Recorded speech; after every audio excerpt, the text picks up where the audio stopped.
Hey everyone, it's Jose Kage here. So, life kind of sucks at the moment, and a lot of stuff's come up that I didn't really foresee. I'm not taking a break from Creepypasta or anything. Oh no, by no means. However, I am gonna have to slow down on my production. Whereas I was making like 3 to 4 videos a week, I'm gonna have to slow it down to 1 or 2, unfortunately. And it's really annoying because I really love doing this.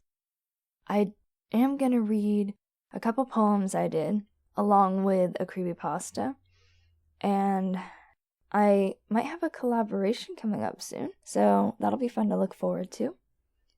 However, I'm gonna have to slow down production, unfortunately. I just really, because I'm going to college at the moment, I have a lot of work to get done around the house, and just a lot of stuff going on at the moment. Really, that's all I can say to explain it. But yeah, I mean, no lie, if I could, and I've had this conversation with several people, if I could, I would literally sit in a room just most of my life and play video games, record creepypasta, edit creepypasta, and put them up. No lie, that would be my life, and I'd be okay with that. Okay, so I just want to say thank you very much. All 51 of you, and any more who come along. You've all been really awesome, and I really appreciate you guys. I never even thought I'd get to 51 subscribers in this sort of short amount of time that I've been doing this. I've only been doing this for about 5.5 months. It's going on 6 months. I'm really, really excited at this half-year point. I'm going to have to do something special. I just don't know what I'm going to do yet.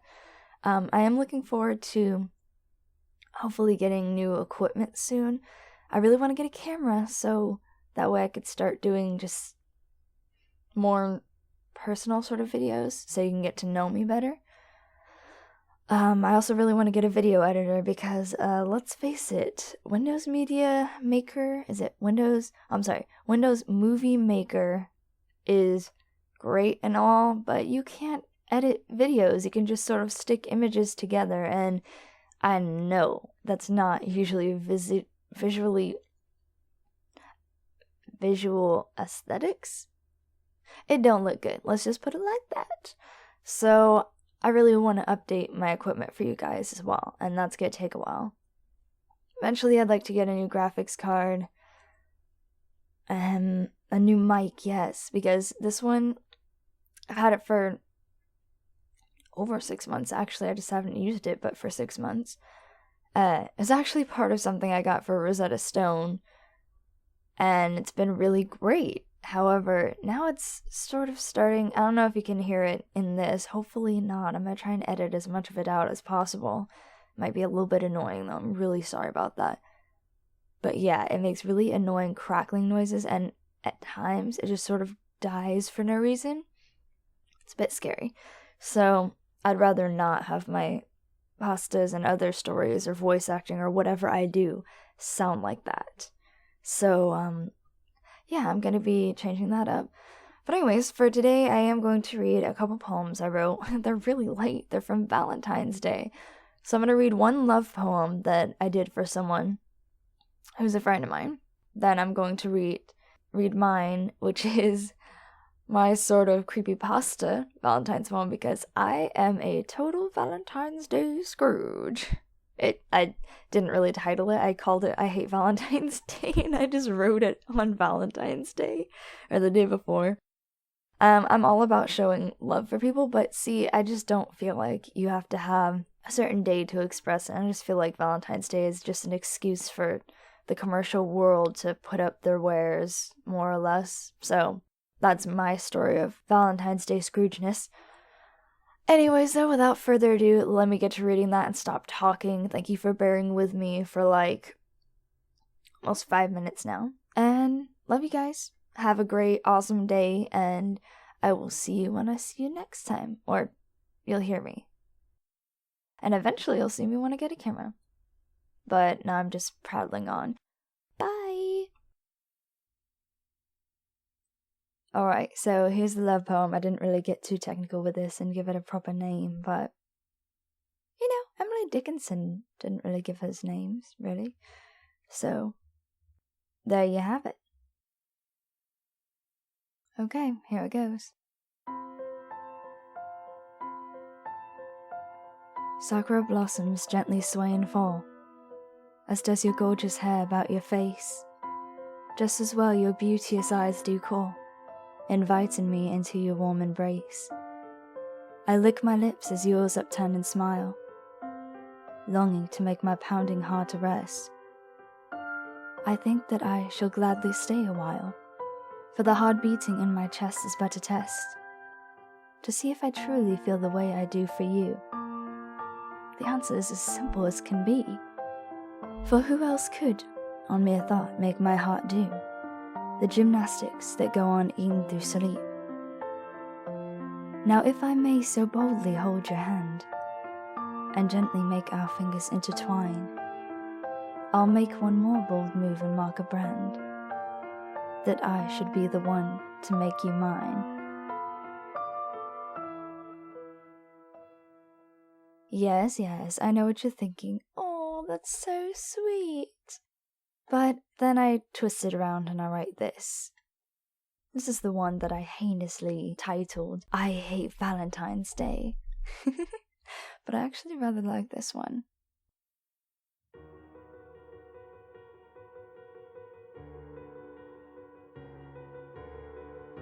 I watched her eyes glow brightly, as beautiful as crimson blood, and as she did her violent dance, her mouth opened like a flower's bud, exposing her fangs a gleaming white, a testament of beauty sweet. She had me by the heart and soul, which believe me is no small feat.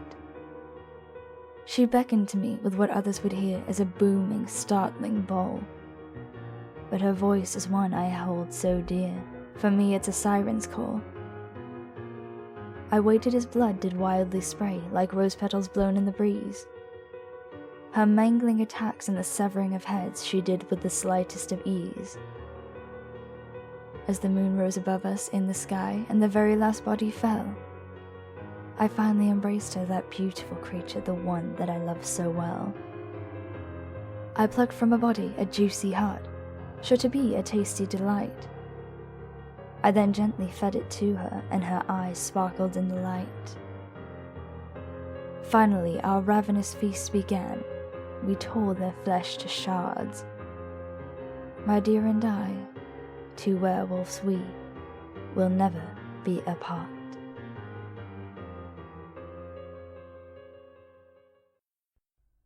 Alright, so this is one I found. A really good creepypasta called Entropy. I actually really want to do a French reading of this as well, because, okay, one thing about me is that I really love to study languages. That is one of my favorite things to do. At the moment I'm studying German. I already did a German creepypasta, but okay, I'm gonna admit that was crap. I mean, it was good for the amount of German I learned. I just taught myself pronunciation overnight, most of it. But now that I know more, I'm thinking about doing another one in the future. But anyways though, it's called Entropy, so I actually did find a French reading of it. A French writing of it. I just have to narrate it. So yeah, I took 3 years of French, so should be fun. Just have to get back into it because I haven't spoken French to anyone in about 1.5 years. But, I love that look in people's eyes, like, oh, you're speaking to me, you know my language, I'm not alone. And that's one of the reasons why I've studied languages so much, is so that way I could be so that way I could be able to talk to everyone. Unfortunately, I can't talk today, my tongue seems to be in a bind. So, yeah, needless to say, I have a lot of fun. I also took Japanese, and, anyways, without further ado, here is Entropy.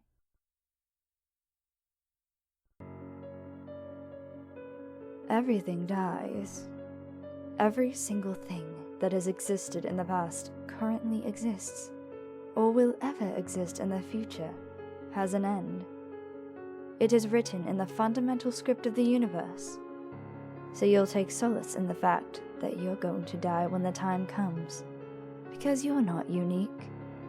Nothing is. Entropy is the process of normal decaying into chaos, randomness, and disorder. However, it is also the process of arrangement, Entropy is when unique, different, and individual become uniform and identical. Not even in your death will you end. Long after the bones in your buried body rot, or the ashes of your seared skeleton disperse. Long after this happens to every human, no, much longer, long after your pretty little blue planet is engulfed by its star, long after the flame from every single star is doused, and the gravity they had holding things together vanishes. Not until eons after the entire universe goes dark, which it will, and everything becomes uniform and everything becomes nothing, will you finally end. So I guess what I'm trying to say is, don't worry about how long you've got left. You've got time to spare.